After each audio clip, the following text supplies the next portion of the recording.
அன்பார்ந்த சகோதர சகோதரிகளே, இயேசு கிறிஸ்து நாமத்தினால உங்களை நான் வாழ்த்துகிறேன். இன்னைக்கு நம்ம இஸ்ரவேல் ஈரான் இந்த இரு நாடுகளுக்கு நடக்கிற யுத்தத்தை பற்றி வேதத்தின் அடிப்படையில் இப்போ நம்ம பேச போகிறோம். இஸ்ரவேல் தேசம் வானத்தையும் பூமியும் உண்டாக்கின பரலோக தேவனால உருவாக்கப்பட்ட ஒரு தேசம். அந்த தேசம் மட்டும் இல்ல, இந்த பூமியே நம் ஆண்டவராகிய தேவனால உருவாக்கப்பட்ட பூமி. இந்த பூமியில 248 நாடுகள் இருக்குதுன்னு சொல்லி சொல்றாங்க. அப்போ இந்த வானத்தையும் பூமியும் உண்டாக்கின தேவன் ஈரானையும் தானே படைச்சாரு. வானத்தை பூமி உண்டாக்கின தேவன் தானே ஈரான் நாட்டையும் உண்டாக்குனாரு. சோ இந்த பூமியை ஆண்டவர் உண்டாக்குனத மனிதனுக்காக தான் உண்டாக்குனாரு. மனிதனுக்கு என்னென்ன தேவை, எல்லா தேவைகளையும் முதல்லயே மனிதனை உருவாகிறதுக்கு முன்னாடியே மனிதனுக்கு என்னென்ன தேவை அப்படின்றதெல்லாம் இந்த பூமியில படைச்சிட்டு கடைசியா தான் 6வது நாள் தான் மனிதனை படைக்கிறாரு. நம்ம வேதத்துல படிக்கிறோம்.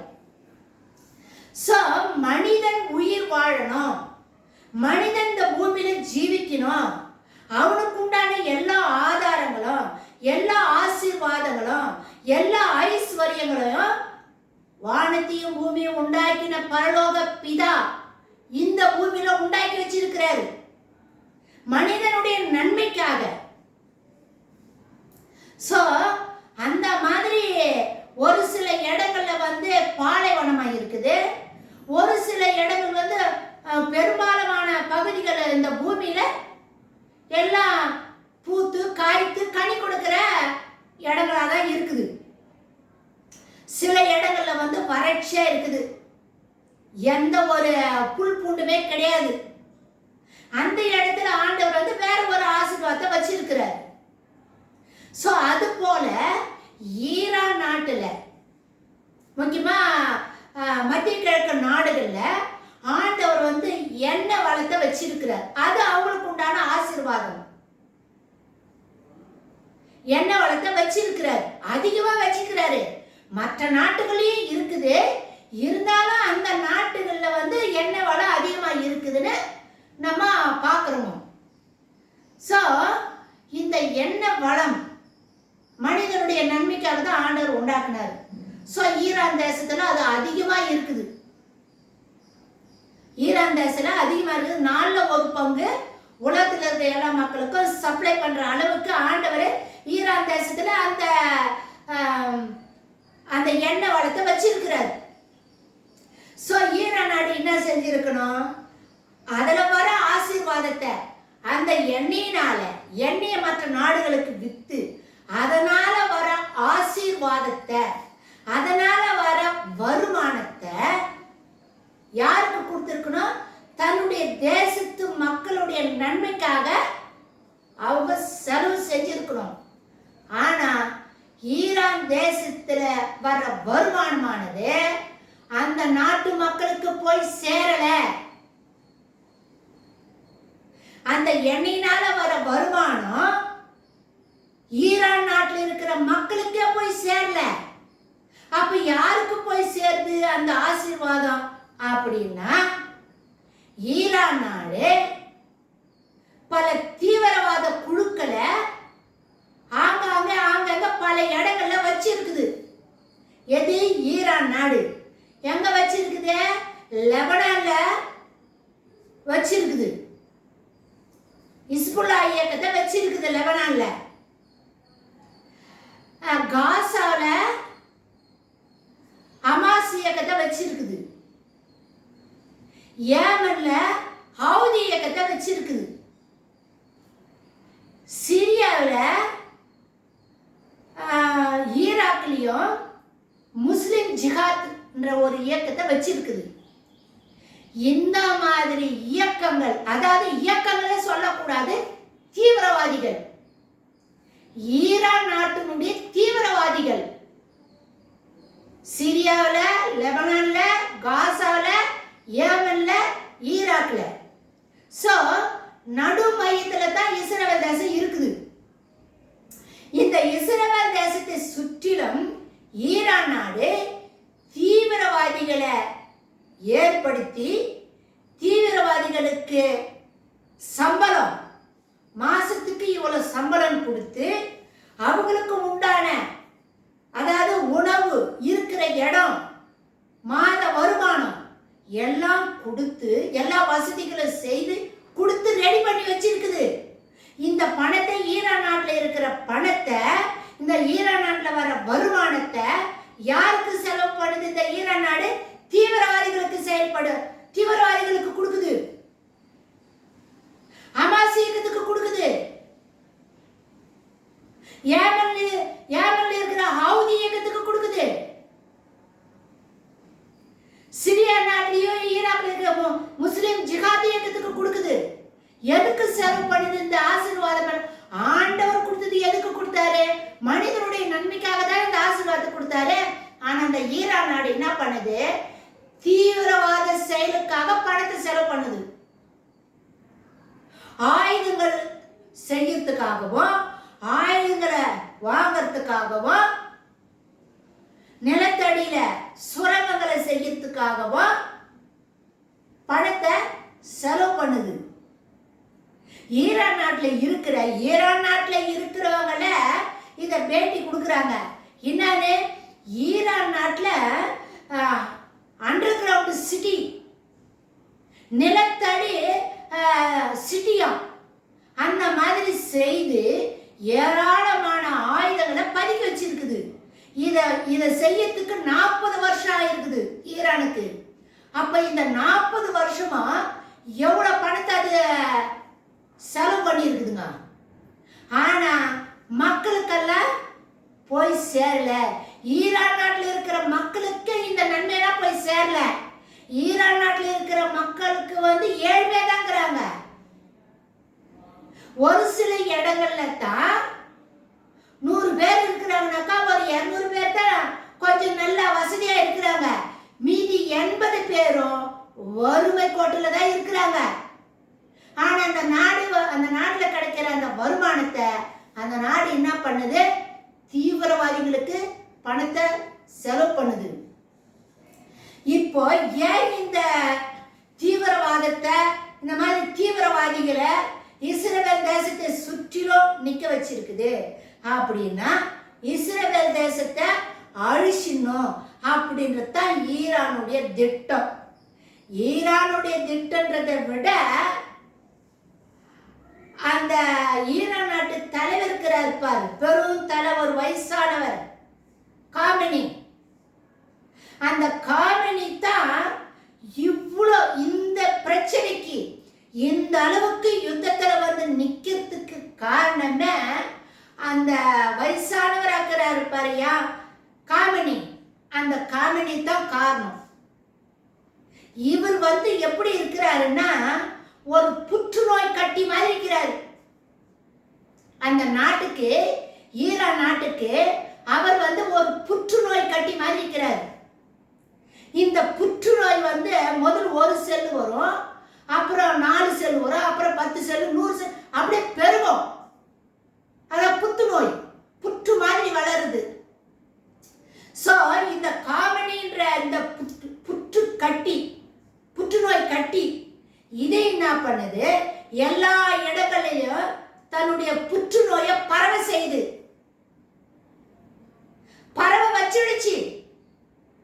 எங்க? லெபனான்ல, சிரியாவில, காசாவில, ஏமன்ல, ஈராக்ல, சிரியாவில, இந்த மாதிரி இஸ்ரேல் தேசத்தை சுற்றிலும் சின்ன சின்ன புற்றுநோய் கட்டிகள், பெரிய புற்றுநோய் கட்டி அந்த காமினி. இஸ்ரேல் தேசத்தை சுற்றிலும் இருக்கிறது சின்ன சின்ன புற்றுநோய் கட்டிங்க, புற்றுநோய் கட்டி. சோ இந்த புற்றுநோய் கட்டி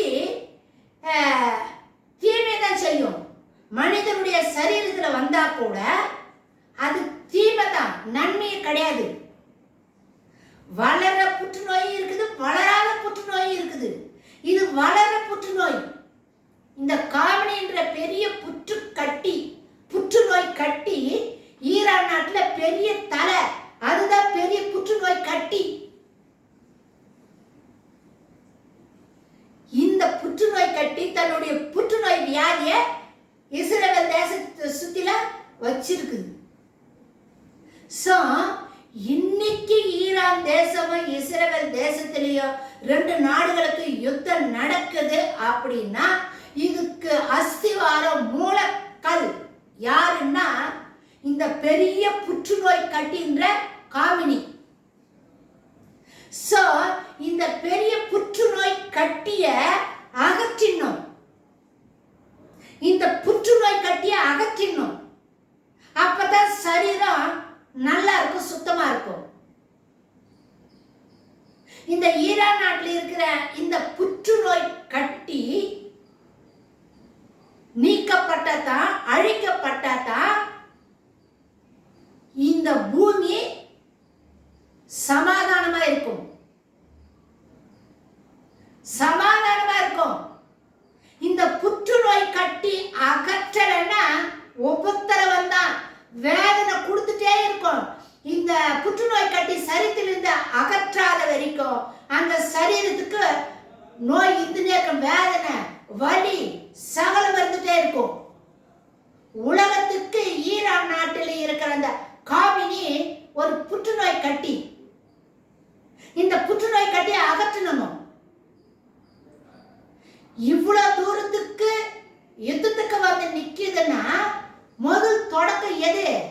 அக்டோபர் 7ஆம் தேதி ஹமாஸ் இயக்கத்தில் இருக்கிறவன், காசால இருக்கிறவன் இஸ்ரேல் தேசத்தை நோக்கி ஒரே நாள்ல 1/2 மணி நேரத்துக்குள்ள 1700 பேரை கொண்டு குவிச்சானுங்க.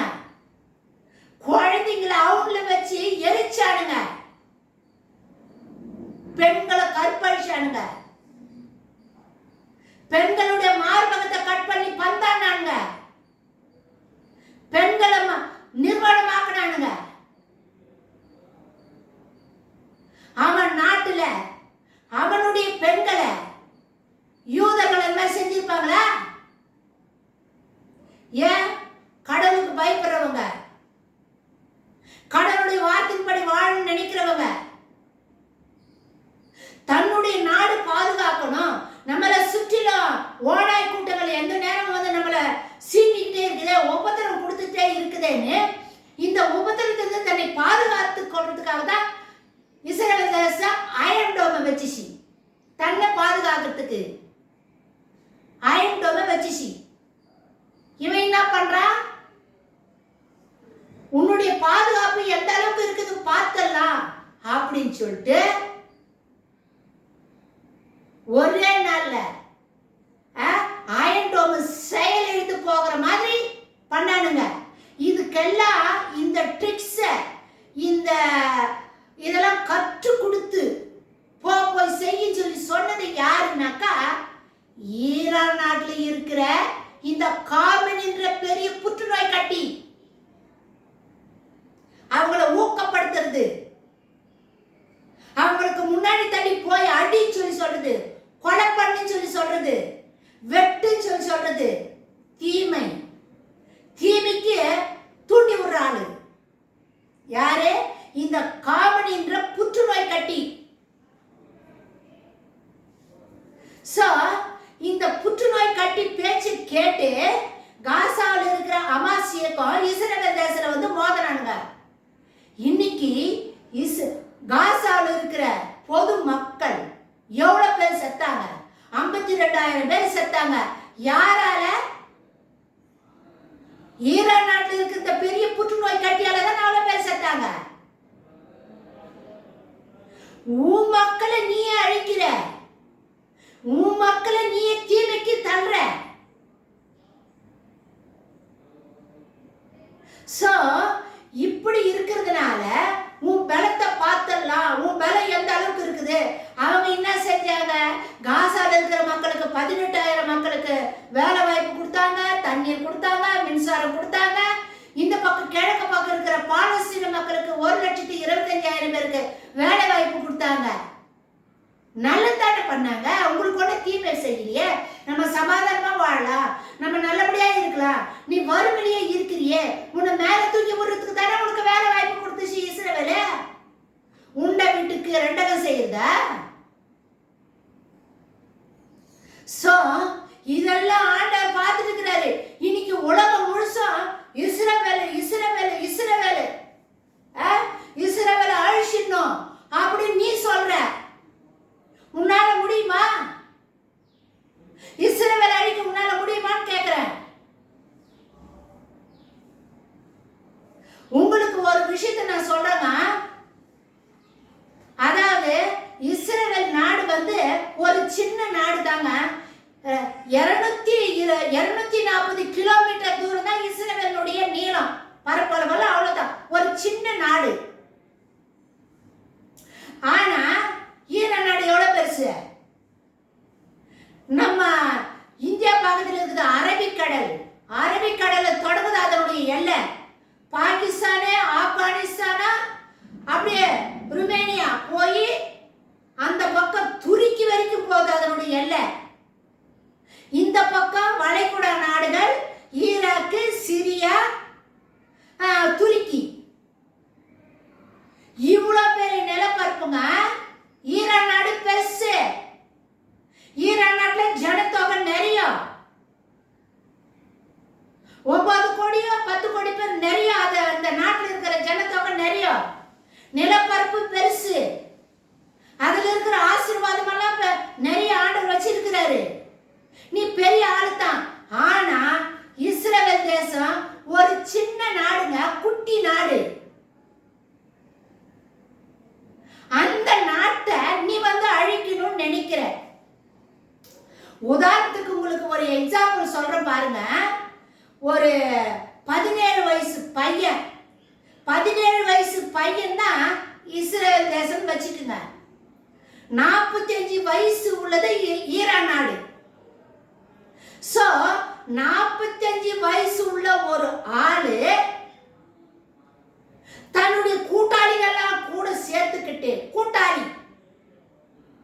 தன்னுடைய கூட்டாளி 5-6 பேரை கூட சேர்த்துக்கிட்டு, இந்த 45 வயசு உள்ள ஒரு ஆளு 5-6 கூட்டாளிகள் ஆட்களை ஒன்னா சேர்த்துக்கிட்டு, இந்த 17 வயசு பையன்கிறான் பாரு, இந்த 17 வயசு இஸ்ரவேல் தேசம் இந்த சின்ன பையனோட கூட வந்து இந்த 45 வயசு ஆளு வந்து சண்டை போடுறான். 45 வயசு உள்ள ஆளு மட்டும் கிடையாது, அவனோட கூட 4-5 பேர் கூட்டமா சேர்த்துக்கணும். சேர்த்துக்கின்னு இஸ்ரவேல் என்ற அந்த சின்ன பையனோட கூட, அந்த 17 வயசு பையனோட கூட நீ வந்து சண்டை போட வர. 17 வயசு பையனோட கூட நீ சண்டை போட வர. இப்போ இந்த 17 வயசு பையன் இந்த 45 வயசு ஆளையும் அடிக்கிறான். அவனோட கூட இருந்த அந்த கூட்டாளிக்கு சேர்த்து வந்தான் பாரு, அந்த கூட்டாளிகளையும் சேர்த்து இந்த 17 வயசு பையன் அடிக்கிறான். இதுல யார் வின்னர்? உங்களுக்கு அசிங்கமா இல்ல? இவ்வளவு பெரிய தேசம், இவ்வளவு ஜனத்தொகை, இவ்வளவு கூட்டாளிய ஒன்னா சேர்த்துக்கின்னு ஒரு சின்ன பையன் ஒரு சின்ன நாட்டோட கூட சேர்த்துக்கின்னு நீ சண்டை போட வரன்னா உன்னை அந்த பையன் திருப்பி அடிக்கிறான்.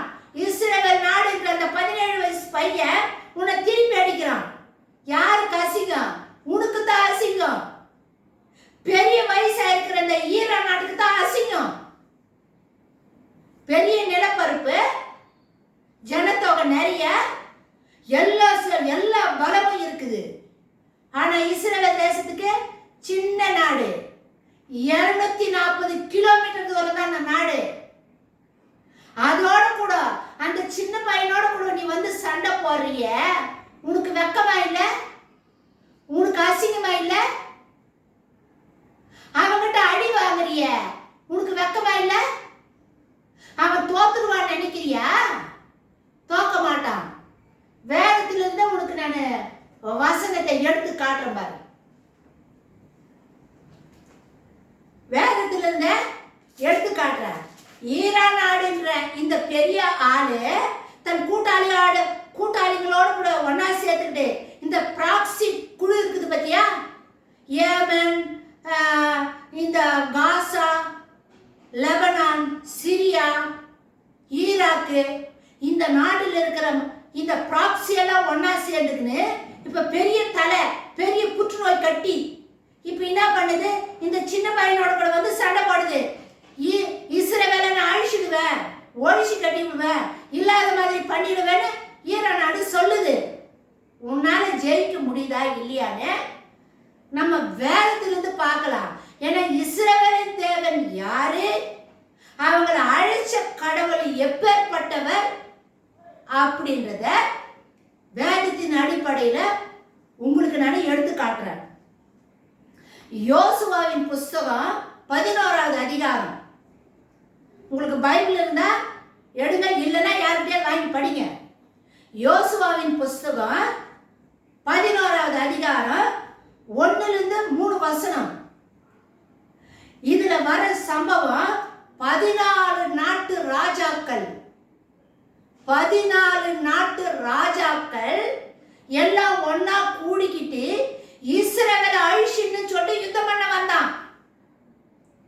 யுத்தம் பண்ண வந்தவன் இந்த 14 பேர் ஒத்த கூட ஜெயம் பெறல. வசனத்தை இப்ப நான் வாசித்து காட்டுறேன் பாருங்க. அவர்கள் கடற்கரை மணலை போல் ஏராளமான திரண்ட ஜனமாகிய தங்களுடைய எல்லா சேனைகளோடும் மகா ஏராளமான குதிரைகளோடும் ரதங்களோடும் கூட புறப்பட்டார்கள். இந்த ராஜாக்கள் எல்லாரும் கூடி இஸ்ரவேலோட யுத்தம் பண்ண வந்து மேரோம் என்கின்ற ஏரி அண்டையிலே ஏகமாய் பாளையம் இறங்கினார்கள். யுத்தத்துக்கு இறங்கினாங்க. அப்பொழுது கர்த்தர் யோசுவாவை நோக்கி, அவர்களுக்கு பயப்படாமல் இரு, நாளை இந்த நேரத்திலே நான் அவர்களை எல்லாரும் இஸ்ரவேலுக்கு முன்பாக வெட்டுண்டவர்களாக ஒப்பு கொடுப்பேன் சொல்றாரு. இந்த 14 பேரும் மேரோ என்ற இடத்துல வந்து இஸ்ரவேலரோட கூட யுத்தம் பண்ணாங்க.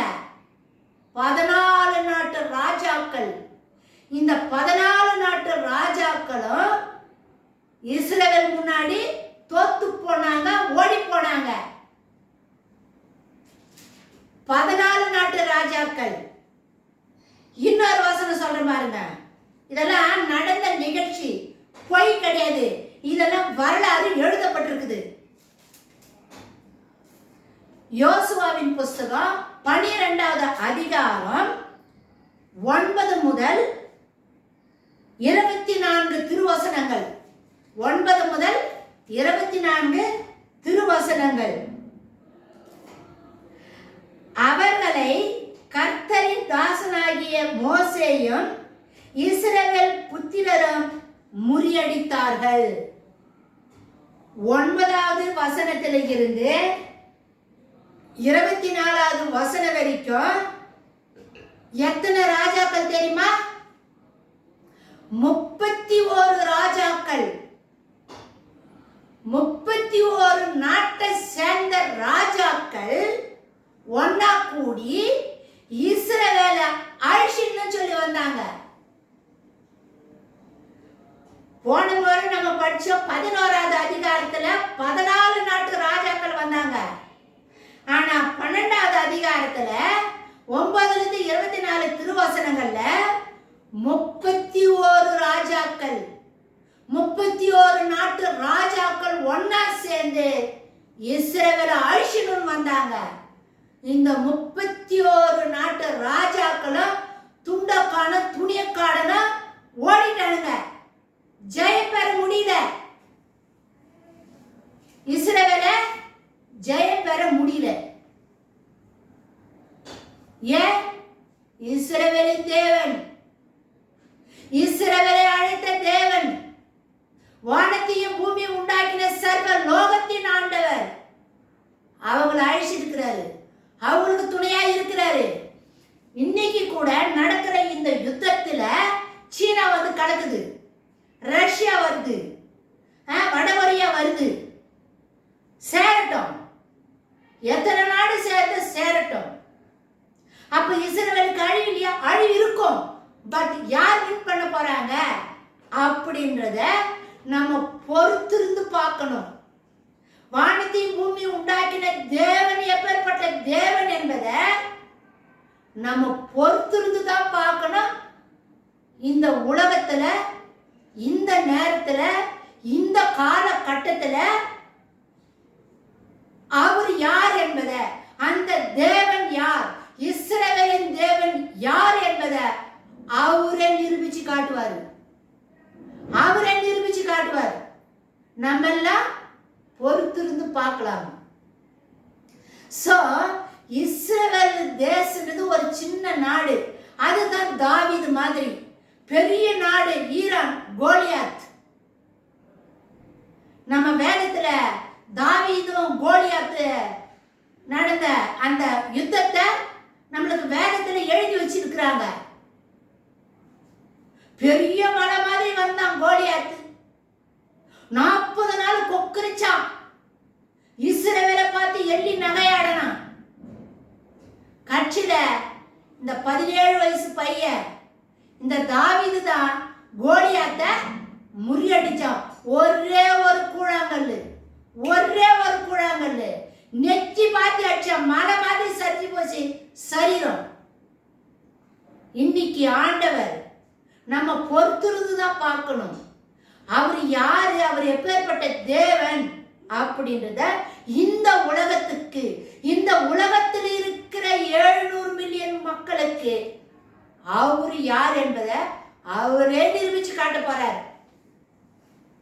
மனிதன் நிரூபிக்க முடியாது, கடவுள் நிரூபிச்சு காட்ட போறாரு. வேதத்துல கூட நான் உங்களுக்கு படிச்சு காட்டினேன். 14 நாட்டு ராஜாக்கள் வந்தாங்க, 31 நாட்டு ராஜாக்கள் வந்தாங்க. ஒண்ணும் பண்ண முடியல. சர்வ வல்லமையுள்ள தேவன், இஸ்ரவேலை காக்கிறவர், தூங்குறதும் கிடையாது, உறங்குறதும் கிடையாது. வசனம் எழுதப்பட்டிருக்குது.